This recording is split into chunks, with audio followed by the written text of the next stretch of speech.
কোটি কোটি শিশু জন্ম নেয়। প্রতিদিন কোটি কোটি মানুষের জন্মদিন পালন হয়, এটাই স্বাভাবিক।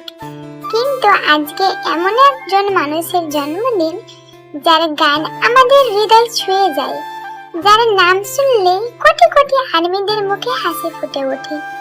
কখনো তার কষ্টের গল্প গান হয়ে উঠেছে, কখনো নিজের স্বপ্ন দিয়ে লাখো মানুষকে স্বপ্ন দেখতে শিখিয়েছে।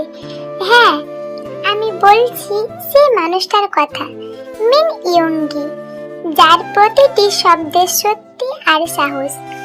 ইয়ংগি সাহেব, আপনি শুধু র্যাপার না, আপনি আমাদের শক্তি, আমাদের সাহস। আপনার গান অনেক মানুষের জীবনের অন্ধকার সময়ের আলো হয়ে এসেছে। যখন আমরা হারিয়ে যাই, তখন আপনার কথা, আপনার মিউজিক আমাদের আবার দাঁড়াতে শেখায়।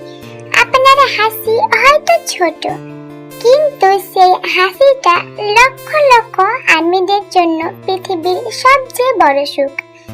আপনি সবসময় বলেন শক্ত থাকতে, আজ আমি বলছি আপনি সব সময় সুস্থ ও হাসি খুশি থাকবেন। আপনি আমাদের জন্য যতটা করেছেন, আমরা সব সময় কৃতজ্ঞ থাকব। হ্যাপি বার্থডে আওয়ার মিন ইয়ংগি। আপনাকে অনেক ধন্যবাদ আমাদের জীবনে আসার জন্য। Happy birthday, many many happy return of the day.